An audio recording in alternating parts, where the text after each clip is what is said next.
Hi Beezers. Hi guys. Welcome to Kuwait. Welcome to Kuwait. It's so good to see you guys. I look so happy. Thank you, Anna. I am very happy. I am. I feel good.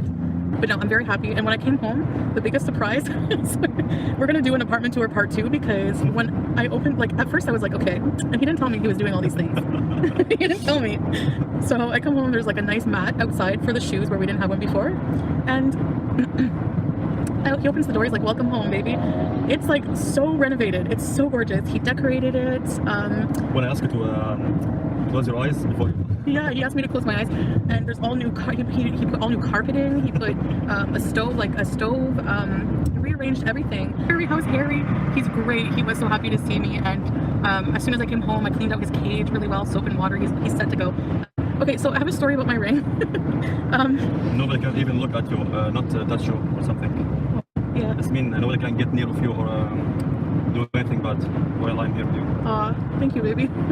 Shukran. I have to tell you guys the real truth about the ring, and you're not gonna I know you're gonna be like, oh, you lied to me. Okay, here's the thing. What happened was actually really traumatic, and so okay, I'll tell you from the beginning.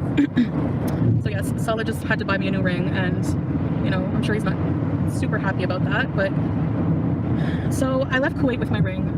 I told you guys I forgot it because I didn't know what I wanted to tell the public. I didn't know. I was really like ashamed of it, and what happened was actually really, really horrible. No, it wasn't resized. Community tab, Ready Shack babies. So I like lied to you guys about it at first, but I'm like gonna tell them eventually. So actually, I'm gonna be honest, I was hoping I had the exact same ring and I wouldn't have to tell anybody what happened, just because I wanted to keep it private. I lost it. Yeah, I lost it in the, I want to cry even thinking about it. When I got to the Doha, like going back to Canada, when I got to the Doha airport, I'm done. I don't know, I went to the bathroom and I took my ring off to wash my hands because I was under the impression that soap and water, I didn't want it to ruin it. So I thought, and I wanted to get wash my hands very well because they were really dirty and I felt really sweaty and gross. So I went to the washroom and I took the ring off and put it on the counter. And oh, it's not whatever, it's a symbol of our marriage and everything. I was so you know how big that airport is, okay? Picture this. I'm already super tired. I have a 7-hour layover. I'm in the washroom. I take my ring off. I wash my hands. And I forget to put my ring back on because I'm so tired and like just from the plane ride and stressed out.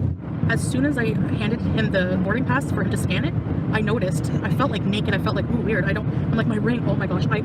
Instantly, my stomach, my heart dropped right into my stomach, like right in the bottom. Like the bathroom was at least like 45 minutes away. Like I had to boot it all the way back to that washroom. So I'm red-faced in my baya, puffing, I can't breathe. I'm already like super tired from walking to the gate. And I had to make it all the way back to the washroom. Please let me on the counter. Of course it's not there. It's an international airport, one of the largest ones in the world. It wasn't there. So I thought maybe somebody reported it, brought it to security, so I had to run all the way back to another desk. And they're like, go to the customer service desk in front of the big yellow teddy bear. I go find the big yellow teddy bear, which is further away. I get there, I'm dripping sweat. I'm like, please help me. So they did really well to try and find, they like got on the radio, tried to see if anyone reported a ring. I had to bring up my picture of the ring, and just, you know, actually I have a recording that I sent to Salah that right after I lost it, crying and freaking out. So that's proof that I did lose it. So if I need to, I could play that. I know he was really good about it, but I felt so bad because this is a symbol of my marriage, of it's a symbol of my relationship with, you know, it's special.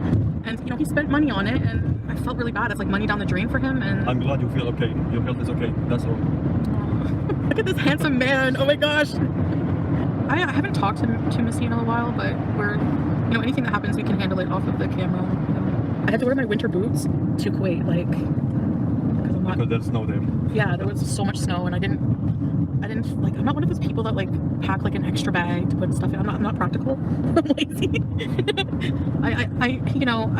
I'm done with the drama for sure. Absolutely. If people want to still ruminate over, you know, like my life was at one point at a very big low and I did things that, yeah, I regret and I'm not happy about, you know, and I'm dealing with those things now. You know, I'm having to make amends for it and I am having to be accountable for it just because I don't share it with you guys. At least you said sorry because you defend yourself, and these stupid idiots, haters channels, they don't even feel shame to say sorry about any lie they do. Yeah. They are a hopeless case. I like when you say hopeless case. Hand chin posting. Yeah. I feel whole again, I swear. So whenever I went to check in, at the counter. Well, I checked in, but when I went to drop my baggage at the counter, I asked the guy, I'm like, can you check my seat and see if I'm sitting beside anybody? I get on the plane, I have my luggage or my carry-on, which was super heavy, and I'm like, where's my seat? Like K whatever, J whatever. So she's like, you're in the middle. And I'm like, in the middle? Like, look, guys, like the seats are small. I just lucked out all this time buying one seat and thinking, you know, I'll get away with it. No one will sit beside me. This time, not so much.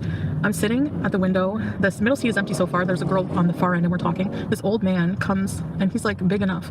He comes and he's like, you're in my seat, the window seat. So I'm like, oh no. So it turns out I wasn't booked in the middle. So I'm not going to fly like 12 hours. I would have had to fly 12 hours in the middle. And then like one of the clerks noticed like, okay, maybe she's going to be uncomfortable. So they actually talked to ground staff and they were able to rearrange. Like Qatar Airlines is like the best airline. And this is like their customer service is outstanding. They rearranged people so that I had the window seat and a seat extra beside me. So I didn't. What is this? Look at this restaurant.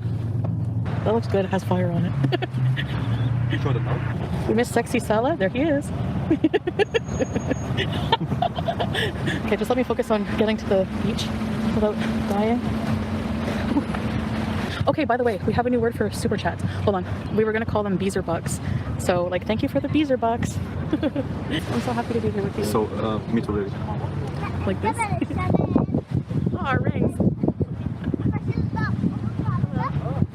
We hold hands in the car, usually when we're driving.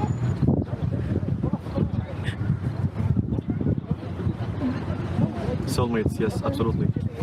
It is the hottest place on earth. I saw a video on it last night. Babe. Sometimes. Don't be afraid. I will suffer through anything just to be with him, so.